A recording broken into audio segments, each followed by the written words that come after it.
Welcome to हरियाली education hubs friend. हमारा पंवार वंश चल रहा है। पंवार वंश में हमने पृथ्वीपति शाह तक देख लिया है। आज हम फतेहपति शाह देखेंगे। ठीक है, फतेहपति शाह, फतेहपति शाह या फतेह शाह भी बोलते हैं इसको। ठीक है, फतेहपति शाह।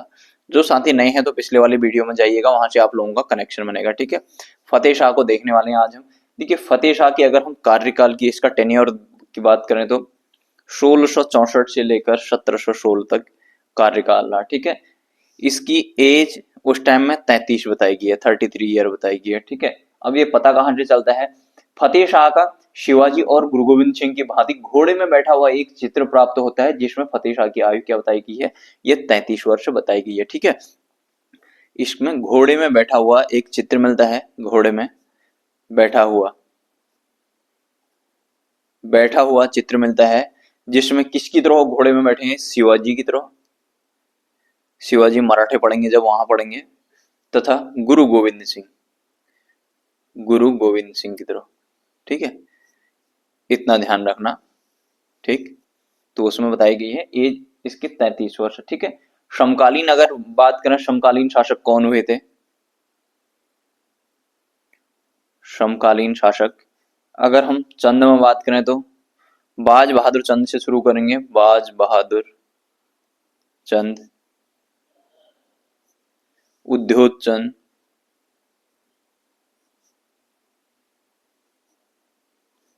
ज्ञानचंद, जगत चंद।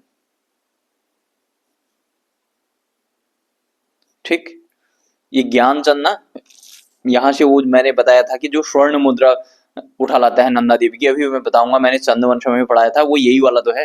ठीक है, ये ज्ञानचंद को भी पढ़ने वाले। ठीक है, इसके दरबार में, फतेहपति शाह के दरबार में 9 रत्न रहा करते थे। ठीक है, 9 रत्न रहते थे यहाँ। 9 रत्न, 9 रत्न रहते थे, इसलिए गढ़वाल का अकबर भी कहा जाता है। इसलिए गढ़वाल का अकबर भी कहा जाता है। ठीक है, गढ़वाल का अकबर, इतना ध्यान में रखना। ठीक है, गढ़वाल का अकबर किसे कहा जाता है? क्वेश्चन बनेगा तो ये फतेहपति शाह हो जाएगा। ठीक है, अब इसके जो 9 रत्न थे उनको देख लेते हैं। कभी कभी पूछ लिया जाता है कि 9 रत्न कौन थे, तो पूरा डिटेल में ही हो जाएगा। हरिदत्त थपलियाल, हरिदत्त थपलियाल। सेकंड, हरिदत्त नौटियाल,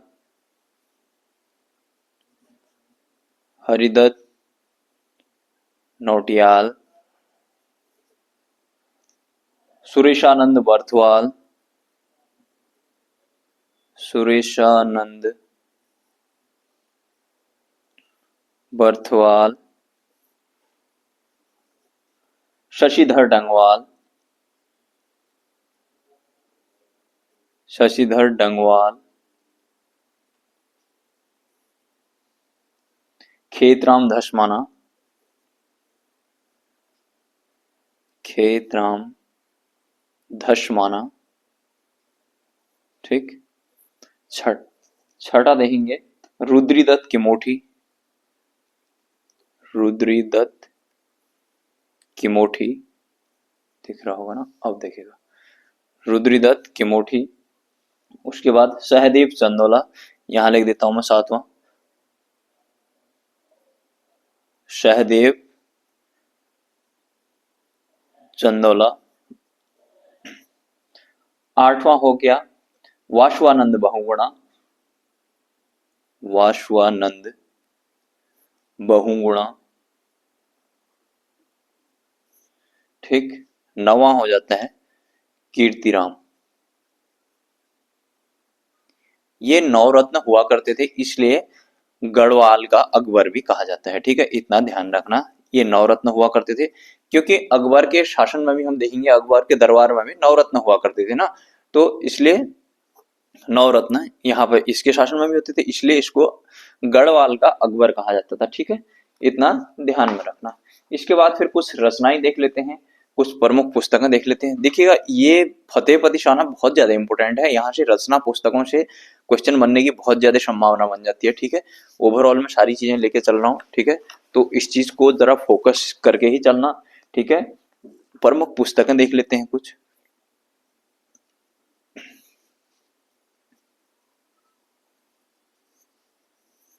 प्रमुख पुस्तक है, ठीक है। मेमर्स याश ऑफ देहरादून एक आ जाती है हमारी, मेमर्स याश ऑफ देहरादून, ठीक है। G.R. विलियम्स लिखा इसको, G.R. विलियम्स यमस, ठीक है। G.R. विलियम्स ने लिखा इसको, ठीक है। इतना ध्यान रखना। इस पुस्तक में जानकारी मिलती है कि फतेह शाह ने सहारनपुर में अटैक किया और वहां पर फतेहपुर नगर की स्थापना की थी, ठीक है। इसमें क्या पता चलता है, इसने सहारनपुर वाले रीजन में अटैक किया, सहारनपुर में अटैक किया इसने, आक्रमण किया तथा वहां फतेहपुर नगर की स्थापना की, ठीक है। इतना ध्यान रख। देखिए अगर हम उत्तराखंड का मैप को देखें तो एक छोटू सा मैप बनाऊं मैं ऐसे रफली, एक खाली ऐसे आप लोगों को बताने के लिए। देखिए सहारनपुर ना ये वाला रीजन हो गया, ये वाला रीजन इधर का। देखिए अगर मैंने आप लोग ना उसमें जाना, पहले वाले मैंने जब बाउंड्री बताई थी उत्तराखंड की, तो वहां पर देखना मैंने सब डिटेल में बताया है। इधर से मैंने ये यूएस नगर वाला जो डिस्ट्रिक्ट है, इधर से पीलीभीत, बरेली, रामपुर, मुरादाबाद, फिर उसके बाद इधर को बिजनौर आ गया, फिर इधर को मुजफ्फरनगर आ जाता है, फिर यहाँ को सहारनपुर आ जाता है, ठीक है। ये सहारनपुर वाली बेल्ट होगी, ठीक है। ये मुजफ्फरनगर वाला हो गया, ये बिजनौर हो गया, इधर पीलीभीत, ठीक है, बरेली, रामपुर, मुरादाबाद, ये वाला बिजनौर, ठीक है। ये देख लेना आप लोग, ये सहारनपुर ये है, ठीक है। यहाँ पर देख लेना आप लोग। पहले वाली वीडियो में जाना जब मैंने उत्तराखंड की ज्योग्राफी बताई है, ज्योग्राफी में बहुत ही डिटेल से मैंने कि यहाँ पर हाईलाइट वो मार्कर से इनको हाईलाइट भी करके दिखाया हुआ है। आप लोग उधर जाइएगा तो सब डिटेल में समझ में आ जाएगा, ठीक है। तो अब आगे देख लेते हैं विचित्र नाटक। विचित्र नाटक क्या था, गुरु गोविंद सिंह की जीवनी थी इसमें, विचित्र नाटक इससे भी पता चलता है, ठीक है। विचित्र नाटक गुरु गोविंद सिंह की जीवनी थी, ठीक है। फतेह शाह और गुरु गोविंद सिंह के मध्य भंगाड़ी का एक युद्ध हुआ था 1688 में, ठीक है। इसमें इससे क्या पता चलता है, इससे भंगाड़ी भी बोलते हैं, भंगाड़ी भी बोलते हैं, ठीक है। भंगाड़ी का युद्ध हुआ था, इसमें युद्ध का वर्णन मिलता है 1688 में, ठीक है। 1688 में एडी में, इतना ध्यान रखना, इसकी जानकारी मिलती है। और जिसमें गुरु गोविंद सिंह का साथ सिरमौर शासक मेदिनी प्रकाश होता है, उसने दिया था। इसमें देखिए, इसमें जो गुरु गोविंद सिंह है, गुरु गोविंद सिंह का साथ किसने दिया था, यहां पर सिरमौर का शासक हुआ करता था एक मेदिनी प्रकाश, सिरमौर का शासक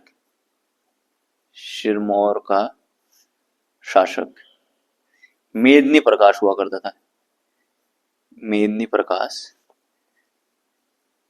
इसने शांत दिया था किसका, गुरु गोविंद सिंह का। देखिए यहां पर को हम अगर देखेंगे तो इधर को पौंटा साहिब है, ठीक है। पौंटा साहिब यहाँ पर गुरुद्वारा है इनका। यहाँ पर को अगर हम देखेंगे ना, मैंने यहाँ पर बताया, फिर अगेन वही चीज बोलूंगा मैंने जब उत्तराखंड की बाउंड्री बताई थी, उत्तराखंड की सीमाएं बताई थी, तो आप लोग जाना इधर पर सिरमौर, शिमला, किन्नौर ऐसे करके मैंने बताया हुआ है, आप लोग जाना, सब डिटेल में मिल जाएगा, ठीक है। तो सिरमौर यहाँ को है, सिरमौर। इससे पहले हमने देखा था यहाँ पर कौन शासन कर रहा था, मानधाता प्रकाश शासन कर रहा था, ठीक है। हमने देखा था मानधाता प्रकाश, बाज बहादुर चंद और मानधाता प्रकाश और बाज बहादुर चंद किसका साथ दे रहे थे, मुगलों का साथ दे रहे थे इससे पहले, ठीक है, मुगलों का साथ दे रहे थे। अब ये क्या कर रहा है, अब भंगाड़ी के युद्ध में क्या हो रहा है, यहाँ पर अब मानधाता प्रकाश की जगह शासक कौन बन गया है, यहाँ सिरमौर में मेदिनी प्रकाश आ गया है, यहाँ मेदिनी प्रकाश, ठीक है। ये मेदिनी प्रकाश क्या कर रहा है, ये गुरु गोविंद सिंह का साथ दे रहा है, ठीक है। ये भंगाड़ी के युद्ध में अलग अलग देखो, अलग अलग दिया है, कोई बोलते हैं कि टाई रहा, इसमें कोई नहीं जीता, बराबरी हुई।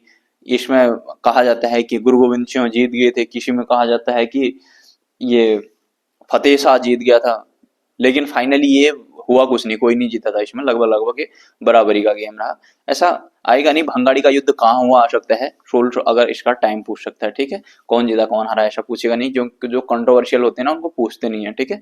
वैसे लगभग ये बराबरी रहा, इसमें कोई जीता नहीं था, ठीक है। फतेह शाह भी अपने आप में काफी प्रबल शासक था, एक मतलब पावरफुल शासक था। ठीक है।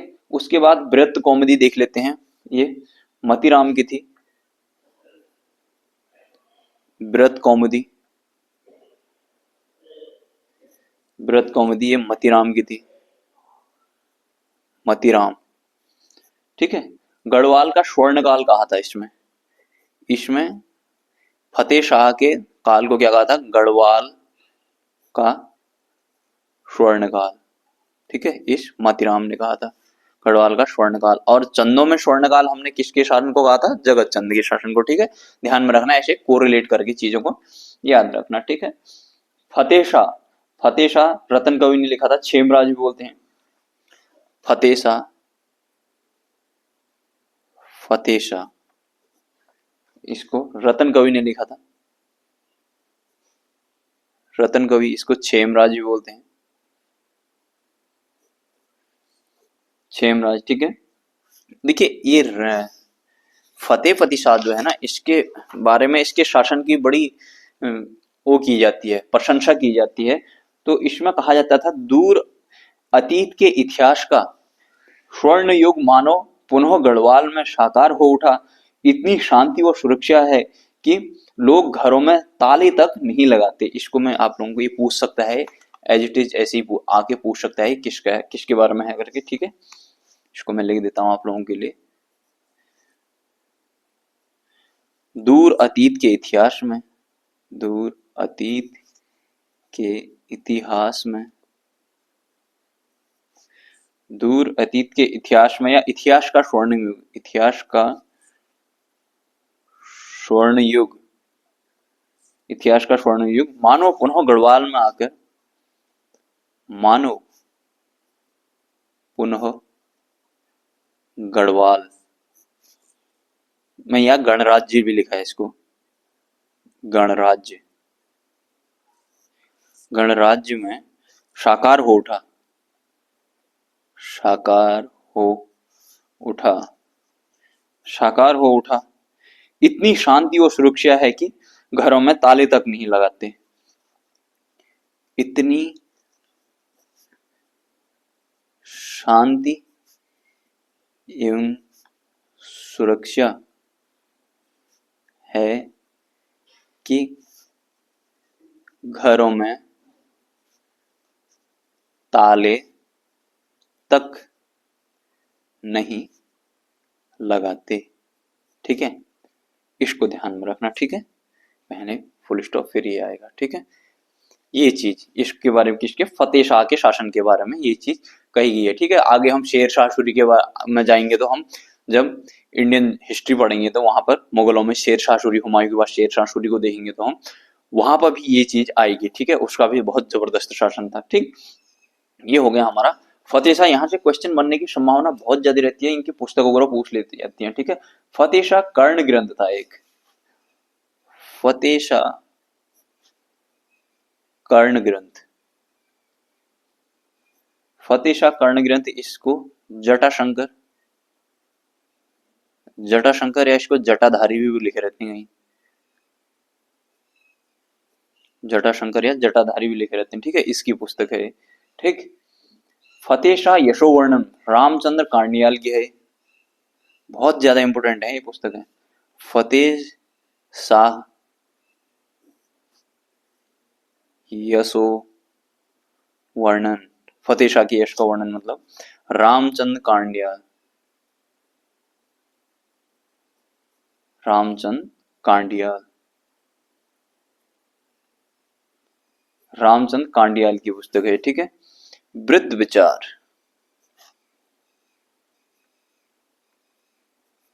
वृत्त विचार है सुखदेव मिश्रा की, सुखदेव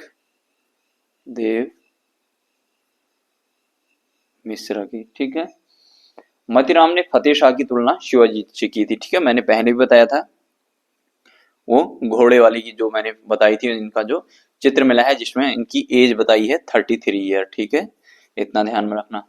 मतीराम, मतीराम ने फतेह शाह, फतेह शाह की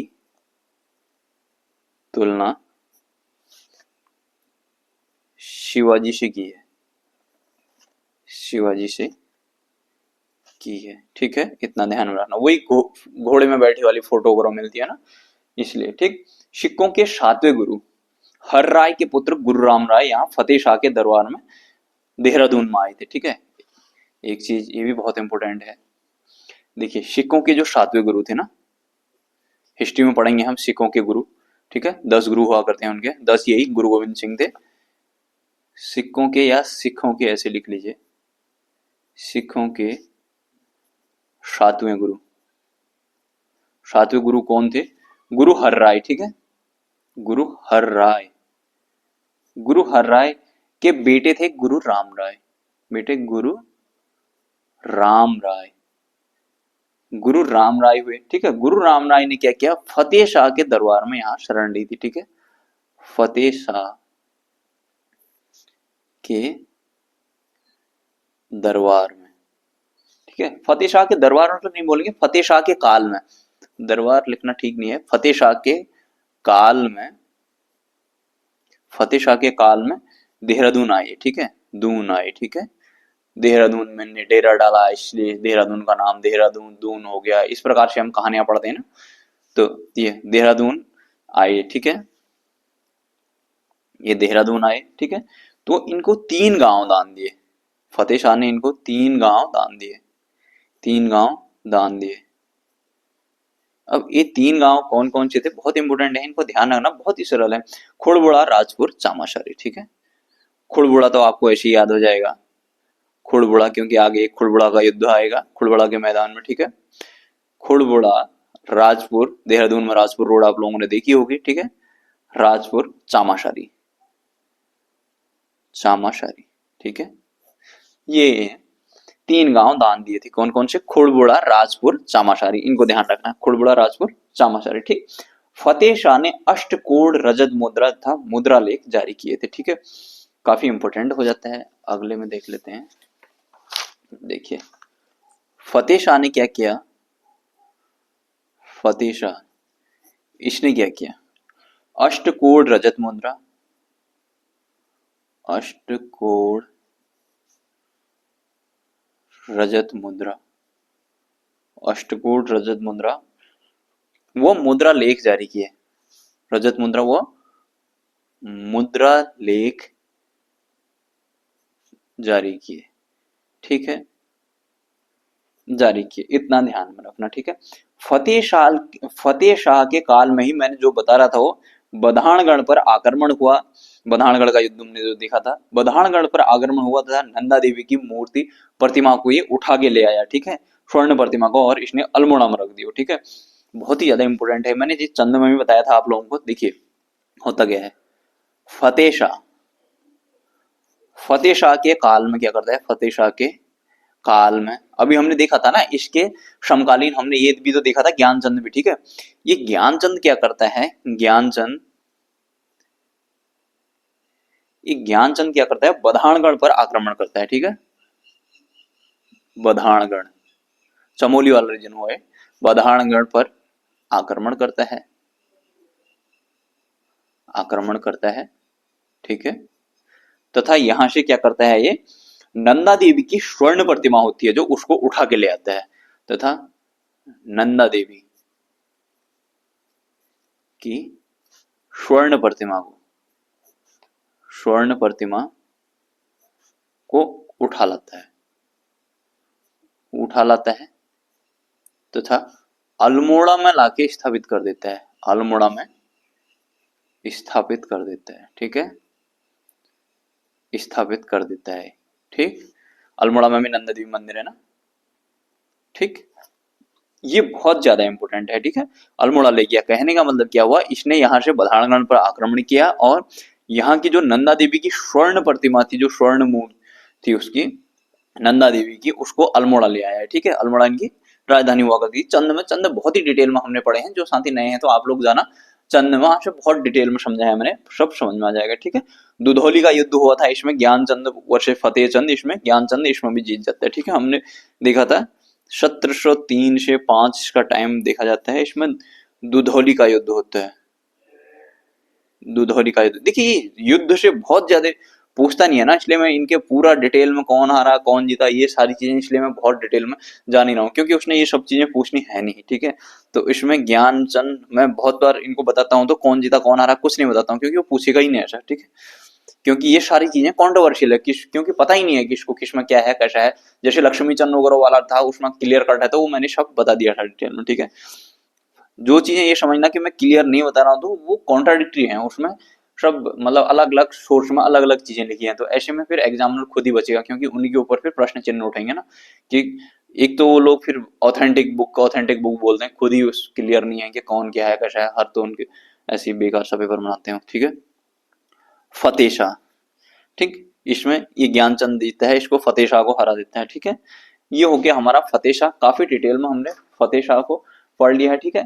फतेह शाह को बहुत हमने डिटेल में पढ़ लिया है। इसके बाद अगला उपेंद्र शाह आ जाएगा, ठीक है। उपेंद्र शाह, दिलीप शाह आएगा, फिर उसके बाद प्रदीप शाह आ जाएगा। इनको ये उपेंद्र शाह के बारे में कुछ खास नहीं है, दीपावली के दिन मर जाता है, ये क्वेश्चन पूछेगा नहीं, ठीक है। उपेंद्र शाह कौन दिवाली के दिन मरा था, अगर पहले का जैसा आयोग होता तो वो पूछ लेता, लेकिन अब नहीं पूछेगा ऐसा। दिवाली के दिन मारा था ये, दिवाली के दिन, ठीक, दिवाली के दिन मर गया है, ठीक है। जरूरत नहीं है, खाली वैसे एक कनेक्शन बनाने के लिए बोल रहा हूँ। फिर उसके बाद दिलीप शाह आएगा, ठीक है। दिलीप शाह, दिलीप शाह, दिलीप शाह के बाद इसका पुत्र आएगा प्रदीप शाह, इसका बहुत लंबा शासन चलता है प्रदीप शाह। और इस प्रदीप शाह के समय में ना, इस प्रदीप शाह के समय में लंबा शासन चलता है, और चंदों से भी इन लोगों की ठीक बनी रहती है, मतलब मैत्रीपूर्ण संबंध होते हैं इन लोगों के। अगर हम बात करें ना, जैसे मैं ऐसे एक रफली बनाऊं तो ये इधर चंद हो गए, ये पंवार हो गए, ठीक है। तो इन लोगों के अच्छे संबंध है, जैसे रोहिले वगैरह अटैक करते हैं तो यहाँ ये मतलब इधर का प्रदीप शाह भी इसकी हेल्प करता है, और प्रदीप शाह पे कोई अटैक करता है तो ये कल्याण चंद भी यहाँ से हेल्प करता है, ठीक है। कल्याण चंद, और मतलब इधर चंद में कल्याण चंद दिखेगा, अभी हम पढ़ेंगे जब प्रदीप शाह को, तो यहाँ से प्रदीप शाह और इसकी काफी अच्छी बनी रहती है, मतलब इसमें दुश्मनी नहीं होती। यहाँ हमने आगे पढ़ा भी था ना, आगे हम देखेंगे। इसने अपने 2 राजदूत भी भेजे थे अल्मोड़ा में, चंदवन मतलब चंद शासन में, ठीक है, चंद्रवंश में। इसने बंधु मिश्र और लक्ष्मीधर ओझा, मैंने पहले भी बताया है, 2 उनको पत्र और उपहार देकर भेजा था, चंद राजधानी अल्मोड़ा में भेजा था, ठीक है। ये सारी चीजें हम अगले वाले वीडियो में पढ़ेंगे, क्योंकि फ्रेश फ्रेश पढ़ेंगे तो समझ में आएगा। जैसे मैंने आज ये फतेह शाह को फ्रेश एकदम पढ़ाया, क्योंकि फतेह शाह बहुत इंपॉर्टेंट है, इससे क्वेश्चन बनने की बहुत ज्यादा संभावना रहती है, ठीक है। प्रदीप शाह पढ़ेंगे, प्रदीप शाह में फिर मौला राम स्टार्ट हो जाएगी, यहाँ से मौला राम को पढ़ेंगे। मौला राम में एक सेपरेट वीडियो लाऊंगा, पूरा डिटेल में पढ़ाऊंगा मौला राम के बारे में भी, वहां से भी काफी क्वेश्चन बन जाते हैं, ठीक है। आगे पढ़ेंगे हम ये प्रदीप शाह को। प्रदीप शाह के शासनकाल में भी हमें कल्याण चंद देखने को मिलेगा, देवी चंद, अजीत चंद, दीप चंद वगैरह, दीप चंद आ जाएगा। फिर दीप चंद के बाद फिर वही षड्यंत्र हमने चंद वंश में देखा है। दीप चंद के बाद तो फिर वही ललित शाह वगैरह आएंगे, ललित शाह, फिर वही ललित शाह अटैक करेगा यहाँ चंद में, फिर क्या करेगा, अपने बेटे को बड़े बेटे जयगृह शाह को बैठाएगा, अपने बड़े बेटे जयगृह शाह को गढ़वाल में बैठाएगा पंवार में, और छोटे बेटे प्रद्युम्न शाह को यहाँ बैठाएगा। फिर वही बस हर्षदेव जोशी की एंट्री होगी, ये बस षड्यंत्र ऐसे ही बस मतलब यहाँ पर मारकाट होती रहती है, ये लोग बस ऐसे ही फिर धीरे धीरे डिक्लाइन हो जाते हैं, ठीक है। ये फिर प्रद्युम्न शाह इधर चले जाता है, मोहन चंद इधर अटैक करेगा, हर्षदेव जोशी एक दूसरे को ऐसे एक दूसरे को मारकाट करते हैं।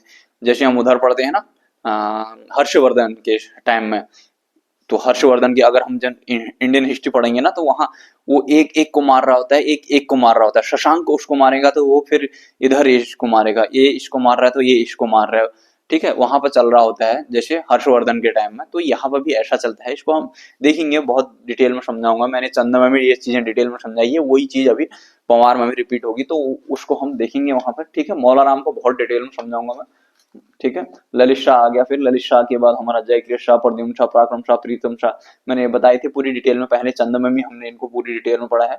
प्रद्युम्न शाह को पढ़ेंगे, प्रद्युम्न शाह को एज ए पंवार शासक पढ़ेंगे यहाँ पर, ठीक है। पंवार शासक बना था ये, ठीक है। लास्ट में फिर इस प्रद्युम्न शाह का भी हैप्पी बर्थडे हो जाएगा, ठीक है। 1804 में खुड़बुड़ा के मैदान में इसका हैप्पी बर्थडे हो जाएगा। फिर उसके बाद क्या होगा, बस गोरखा अटैक कर देंगे यहाँ। फिर पढ़ेंगे गोरखों को। गोरखों से बहुत ज्यादा क्वेश्चन नहीं बनते, जो क्वेश्चन बनेंगे उनको हम देखेंगे। देखिए सुब्बा वगैरह, जैसे सुब्बा हुए मेन देखेंगे, ऐसा नहीं कि वो सुब्बों के अंदर भी बहुत ही डिटेल में पढ़ने लगे, बहुत ज्यादा कुछ नहीं पूछता है उनसे, ठीक है, वो क्या करता है उनके शिलालेखों से पूछ लेता है, जैसे अशोक चल कराचल देव कब आए देश, ठीक है, 1191 ग्रोव 1223, ये सब हमने पढ़े हैं ना इससे पहले, तो वहां से क्वेश्चन बना देता है वो, ठीक है। तो बहुत ज्यादा जन चीजों से एग्जाम के पॉइंट ऑफ व्यू से जो चीजें इंपॉर्टेंट होती है उनको देखेंगे बस, उसके बाद हमारा जल्दी से पवार समाप्त हो जाएगा, गोरखा भी बहुत जल्दी समाप्त हो जाएगा, क्योंकि गोरखे में बहुत ज्यादा नहीं पूछता है तो इसलिए बहुत ज्यादा बाल के खाल नहीं निकालेंगे उसमें, जो जो एग्जाम के पॉइंट ऑफ व्यू से उसमें। फिर उसके बाद गोरखों के बाद हमारे आ जाएंगे फिर अंग्रेजों का शासन आ जाएगा, ठीक है। ई गार्डनर वगैरह 1815 में, ये वो कमिश्नर, ई गार्डनर ट्रेल, ये वो आते रहेंगे, उनको देखते रहेंगे, ठीक है, कब क्या हुआ कैसा हुआ, बस हमारा धीरे धीरे हमारा ये मिडाइवल भी कंप्लीट हो जाएगा उत्तराखंड का। मिडाइवल के बाद फिर मॉडर्न में चले जाएंगे, मॉडर्न के बाद फिर पृथक राज्य उत्तराखंड, बस फिर कल्चर वगैरह देख लेंगे, बस हो जाता है, सब डिटेल में हो जाएगा, ठीक है। तो चलिए फ्रेंड्स इतना ही करते हैं। जो नए साथी है ना, देखिए 20 से अगर देखेंगे तो थोड़ा सा कनेक्शन बनने में दिक्कत लगती है यार। देखिए एक एग्जांपल बताओ ना, आप लोग अगर जैसे कभी क्लास में गए होंगे ना, भले ही अकेडमिक में गए हों कहीं भी गए हों, एक चीज ध्यान रखना, होता क्या है ना, अगर आप 20 क्लास में जाएंगे या 20 कोई किसी वीडियो में जाएंगे या किसी में जाएंगे, तो वहां पे फिर क्रम नहीं बन पाता, पता ही नहीं चलता यार, पूरी क्लास ऐसी जाती है यार, इससे पहले क्या होगा इससे पहले क्या होगा, वो क्रम नहीं बन पाता है, ठीक है। इसलिए तो पहले मैं एक हर एक का क्रम बनाए रहता हूँ, तो आप लोग जाना पिछले वाले वीडियो में, सब डिटेल वहां मिल जाएगा, ठीक है। तो चलिए फ्रेंड्स इतना ही करते हैं, अपना ध्यान रखिएगा, बाय बाय, टेक केयर।